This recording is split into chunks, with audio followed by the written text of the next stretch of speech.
It's your boy Cmoney back with another video. Yes, I have a luchador mask on. It's a Rey Mysterio mask that I got while I was in Mexico. I'm back home in the United States, back from Mexico. And yeah, I got this Rey Mysterio mask, and it was so funny because we were just walking, and then all of a sudden I look to my right and I just see a bunch of a bunch of masks, like a bunch of luchador masks, and I'm like, oh my gosh, I have to get one. And it was really cool because they had like a El Grande Americano mask. I think they had a Penta mask, I think. But this is the one I wanted because it was Rey Mysterio, you know. If you're gonna get... Oh god, my hair's a mess now. If you're gonna get a mask, you gotta get a Rey Mysterio mask. Come on, it's Rey Mysterio. So that was awesome. I'm very happy. And yeah, now I have another thing to add to my collection of wrestling stuff. Oh my goodness. But yeah, so I'm back from Mexico. It was a great mission trip, and yeah, I'm back. So we got a lot of stuff we got to talk about. We have a new WWE champion, and I'm not talking about Sami Zayn. I'm talking about CM Punk. Yes, what's up everybody? It's your boy Cmoney back with another video, and today we got to talk about Monday Night Raw. July 6th, 2026 episode of Monday Night Raw, live from Chicago, Illinois, where we crowned a new WWE champion in CM Punk. Oh my gosh, so much happened here, guys. Sami Zayn was supposed to defend the WWE Championship against Cody Rhodes. Stuff happened. CM Punk took his spot, a big surprise, and he beat Sami Zayn and took the title. And, you know, we're going to get into more details later, but just my immediate reaction, awesome, a little bit sad. I do feel bad for Sami Zayn, the fact that he only got a 9-day title run. There are two sides to this 100%. There's, you know, I'm excited because now this is going to lead CM Punk, Cody Rhodes for the championship. That's like, come on, this is Punk and Rhodes. We've been wanting this match for so long, so that's awesome. I'm happy that we're finally going to get that, because that's what this is going to build to. But at the same time, I am upset that the fact that it had to come at the expense of Sami Zayn. Like, you know, it was his first title run, and he only had 9 days. Like, I am not happy about, like, I'm not happy about that, but, you know, I'm still excited, though, for the future of now that we're gonna get CM Punk and Cody Rhodes for the belt, and it was still a great moment, you know, CM Punk, 15 years after winning his first WWE Championship. Remember, 15 years ago, it was Money in the Bank 2011 when he beat John Cena, walked out with the championship, and they kind of like reenacted that, where CM Punk ran into the crowd and he held up the championship in front of the... Right, like, wait, that's a flashback 15 years ago to when he won his first one of Money in the Bank, and he walked out, beat John Cena, all that. So it's a very cool moment, yes. Just... The bitter part of it is the fact that it had to come at the expense of Sami Zayn, and just like, you know, there's people calling CM Punk a hypocrite because, like, oh, if CM Punk was in the position that Sami Zayn was in, he would have thrown a bit, like, he would have quit the company, and just, you know, so yeah, there's a lot of things you can look into with this, and again, I'm half and half with it. I'm excited because I love CM Punk, and I'm happy that we're going to get CM Punk and Cody Rhodes for the... Right. But at the same time, I do feel bad for Sami Zayn and wish he would have had a longer title run. But again, let's see where this goes from here. Let's talk about Monday Night Raw, talk about everything that happened, and we'll see where we want to go from here. Let's see where, you know, this leads. Okay. But before we get into Raw, there's one other thing I want to talk about that's been kind of all over the internet, all WWE news, and that is Sheamus. Sheamus is apparently leaving WWE. There's a lot of rumors and speculation that, like, Sheamus is not renewing his contract and that he's done with WWE, and it's very sad. It's very sad because, you know, Sheamus was he was an OG for me in my time watching wrestling, and deep down I've always loved Sheamus, banger after banger after banger, and it's hard because it's especially hard because we're not going to get a farewell, it's always hard to see your one of your favorite WWE wrestlers leave, but especially when they don't have a farewell. My dogs are barking in the background. Especially when they don't have a farewell. That makes it even harder. So the fact that we didn't get a farewell match with Sheamus is tough. But, who knows? Maybe his career's not over. Maybe he might go to TNA, AEW. Who knows? Who knows what's next for Sheamus? But very, very sad, though, the fact that the WWE run of Sheamus has apparently come to an end. I love you, fella. I love you, Sheamus. Thank you so much for the great memories. You will not be forgotten. Thank you, Sheamus. But now let's get into Monday Night Raw and just break down everything that happened. So, like I said, it was supposed to be Sami Zayn and Cody Rhodes for the WWE Championship. But before Raw starts, or as soon as Raw starts, Gunther attacks Cody Rhodes backstage, crushes a car door right on his head, and, he's calling out Sami Zayn because Cody Rhodes and Sami Zayn were backstage talking. Then Gunther attacked. He was in Sami's face, attacked Cody, and they're like, oh no, Cody's out. Is Sami still going to defend the title? And I knew this was going to happen too, because I knew CM Punk was going to show up. I didn't think he was actually going to win the belt. I thought they would have had Sami versus Cody. Sami was going to retain, and then Punk would have came out. Or a lot of people thought that Cody would have taken the belt back, which people would have been much more mad if Cody took it rather than Punk taking it. But I thought Sami would just retain against Cody, and then CM Punk would just come out afterwards and, challenge either one for the belt or just challenge Cody to a match. Whatever. I honestly thought that CM Punk and Cody were going to have a feud without the belt. Because, to be honest, they don't need the belt. Yes, it makes it bigger, but at the same time, CM Punk and Cody don't need the belt in their match. Yes, it's cool, but they don't need it. But again, that's a whole thing for another time. I thought CM Punk was just going to return and confront the winner of the match, whatever. But no, instead he actually won the belt because he replaced Cody. And as soon as Raw began too, and Cody gets taken out, I think to myself, I'm like, no freaking way. No freaking way they're about to have CM Punk take the title from Sami Zayn. And what happened? It happened. Because Cody got taken out. He was not medically cleared. Sami's like, oh, I don't have to defend it, whatever. But he's like, no. You got a replacement. CM Punk comes in. It was cool because Sami Zayn's waiting in the ring, and then all of a sudden it's like the entrance, like the big, almost like garage door entrance almost, like was like rising up, and there was CM Punk, and walking backstage, his music hits, the place erupts, it's Chicago, it erupts, crazy moment for CM Punk, and good for CM Punk, again, and he beats Sami Zayn, taking the WWE Championship. Awesome, just sucks for Sami Zayn. That's how I feel about it. Great moment for CM Punk. I'm excited for what's happening next. What's ever going to happen next with him, Cody, and Sam. Whatever happens next, I'm excited for it.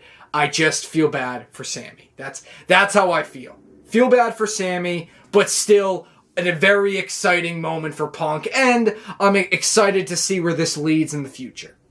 So that's how I feel about it. And again, I feel like there's so much to it as well. I feel like a lot we could really talk about with it, but that's how I feel. I'm excited for it, but at the same time, I do feel bad for Sami. But switching gears, let's talk about the rest of Raw, the rest of the show, because some other cool stuff happened. First of all, Seth Rollins came out talking about his match with Roman Reigns at SummerSlam, which we talked about last week, that I am so excited for. SummerSlam is going to be awesome. I'm very excited for SummerSlam. Seth Rollins talking about his final showdown with Roman Reigns, and how, it was cool because how Seth was saying how, Roman has always been the chosen one, and I tried so hard to take that spot and just try, because it was always Roman. Roman was always that guy, and I hated that because he pointed out kids in the crowd, and he was like, that was me. I always wanted to do this. I wanted to be, this is what I loved. I wanted to do this. But Roman was always the chosen one, and I hated that. And then he talked about how, when Roman and them were feuding before WrestleMania 40, and Roman made the comment like,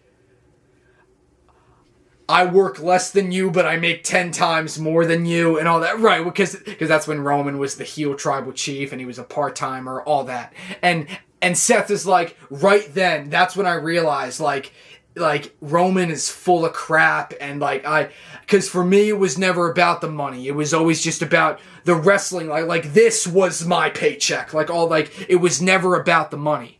And it was just very cool, Seth. There's so much with Seth and Roman that it's awesome. Like, whatever the storyline is, it doesn't matter. Like, there is so much between them that, it just, I already know it's going to be good because them two together are just so good. I'm so good. So, really cool promo by Seth, but he gets interrupted by LA Knight. LA Knight comes out and is like, no. He's like, I'm sick of this crap, I heard it last week, the same old crap, and he's like, I'm sick of it. And then he talked about how, he was screwed over by the bloodline, he was screwed over by the Vision, and now he's getting pushed down again by the bloodline, and, he wants a shot at the world title, but Seth Rollins kind of just took that spot. And LA Knight was not happy, and then Seth Rollins is like, you're good. He's like, I don't like you, but I do respect you, and that you will have your moment very soon. But right now, this is between me and Roman, and after I beat him at SummerSlam, you can be first in line for a title shot. So just very heated between LA Knight and Seth Rollins, and then Seth Rollins leaves, Jimmy Uso from behind, super kicks LA Knight, sending a message to the megastar. Then later on, LA Knight tries to confront Jey Uso outside, and while Jimmy Uso, while he's getting interviewed, and then Jacob Fatu, wham, just takes out LA Knight. So Bloodline once again sending a message to LA Knight. And yeah, again, where's this gonna lead? Because again, still remember Solo, LA Knight and Solo were still trying to Solo. Does not want to get back in the bloodline, so he's trying to get help from LA Knight. There's a lot going on with that. So where's that going to lead? I don't know. We have to keep watching and find out. But yeah, but very heated, a cool promo by Seth. And yeah, Roman's going to be on Raw next week to respond, and I'm very excited. I am so excited for this match, guys. Roman and Seth. I could talk about it all day, but I won't.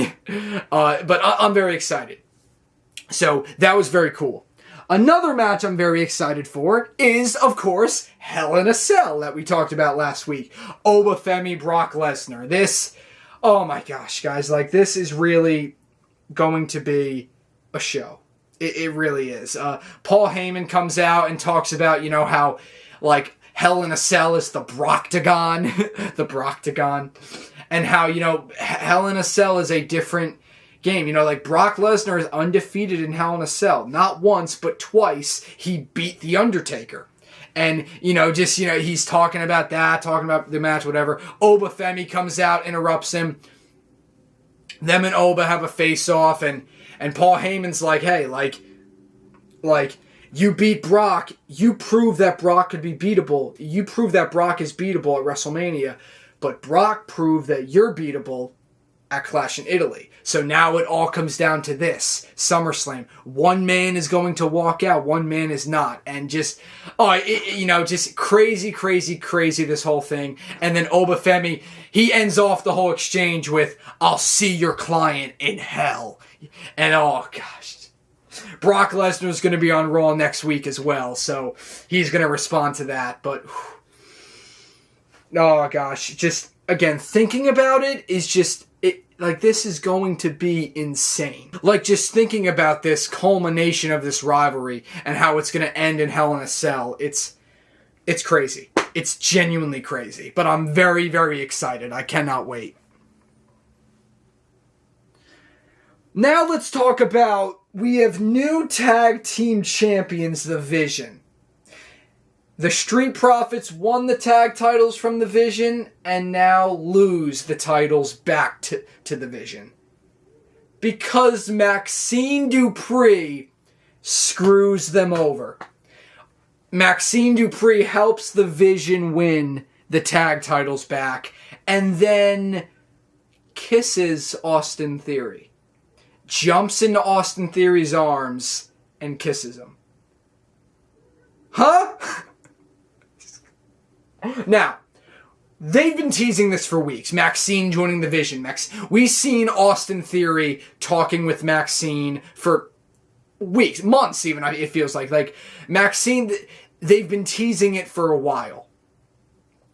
But to be very honest with you guys, I did not think they were going with a romantic storyline. Like, I just thought Maxine and Austin Theory were friends. I didn't think they were going to go this far with it, especially because Maxine just got married last year. Now again, obviously, because it's fake, it's a storyline, yes, but still though, like, I don't know, I wasn't expecting, like, them to go that far. I just thought they were going to be friends. Austin Theory was helping her out. Not a romantic kind of thing. I wasn't expecting it. So when Maxine jumped in his arms and kissed him, I'm like, oh, that's what we're going to do? We're going to go that far? Okay. Good for Maxine. Because this is a very new and exciting storyline for Maxine. I'm excited for her. So that's cool. And I'm not mad about it. I just wasn't expecting them to go that far. I wasn't expecting them to go that route. The Liv and Dominic route. I wasn't expecting this to happen with that. So, but hey, good for Maxine. This is a new exciting thing for her. And The Vision wins the tag titles, which is good for them because Paul Heyman kind of gave them an ultimatum. Paul Heyman, before the match, said, like, you come back with the tag titles, or like, that's it, we're done. Like, I'm done with you guys. So, and Paul Heyman gave them their flowers and was like, good job. Like, someone finally did something. And they said thank you. And he's like, oh no, I was talking about her. And then walked away. So, The Vision's still intact. Paul Heyman's still with The Vision for now. We'll see what happens from here. But again, just it sucks because I was very excited for the Street Profits to win the titles. And again, the fact that they had to be taken away like that, given back to The Vision, is cool. The fact is Maxine got involved, yes, but just, I don't know. I love the Street Profits and hate the fact that they had such a short title run. But what can you do? You know, it's whatever. And again, just Maxine. I wasn't expecting it, guys. My honest reaction, I was not expecting Maxine to kiss him, so it just caught me off guard. It caught me off guard, okay? But excited that they're finally doing something exciting with Maxine, though. I'm very excited to see where this goes. And just, yeah, I'm excited to see where this goes. Sol Ruca retained the Women's Intercontinental Championship, defeating Raquel Rodriguez. Io Sky was getting out there, taking out Liv and Roxanne. To build up, again, Io Sky and Liv Morgan's SummerSlam match. Let's see what else. Ethan Page Ethan Page and Rusev took on Dragon Lee and Chad Gable. Rusev and Ethan Page win. Rusev made Dragon Lee tap out, but then they kept attacking them after the match. They locked Dragon Lee in the Accolade, Chad Gable in the Accolade. Then Joe Hendry came out to try to help out. He got laid out with the Accolade in the end, and all of this is building up for a gauntlet match next week to determine the number one contender for the Intercontinental Championship. And all these guys are going to be in it. So exciting. That's building up for the gauntlet match next week. Bayley had a really cool promo talking about the betrayal of Lyra Valkyria, Lyra betraying her a few weeks ago, and Bayley said, meet me in the ring next week and face to face, and we'll, go at it. So that's going to be very interesting to see what they do with Bayley and Lyra. But yeah, and I think that was it. And then, CM Punk winning the championship. Yeah, that was it. Raw was pretty good. It was exciting. New champions. Obafemi, Brock Lesnar build-up. It was very good. Austin Theory and Maxine. Oh, gosh, guys. It just... Crazy stuff. But overall, great episode of Monday Night Raw. Exciting. I'm excited for next week because we're going to have the gauntlet match, like I said. Roman will be there. Brock will be there. It's going to be good. It's going to be good. So I'm excited. But... thank you guys for watching my Raw reactions. Let me know what you think of all this craziness going on. What's going to happen on SmackDown now? Like, CM Punk. What's going to happen next? I don't know. Let me know what you think about Sheamus leaving WWE. It's sad. Let me know what you think about that. And just, yeah, that's it, guys. I'm back. I'm going to try to upload videos as much as I can, as much as I can before I go back to school. But when I do go back to school, there will still be uploads, just like how I did before. There will still be uploads while I'm at school. Promise you that. But yeah, but I'm going to try to upload as much as I can while I'm still here, and we'll go from there. So I thank you guys for watching. Leave a comment, leave a like, subscribe for more. Love all y'all, and Cmoney is out.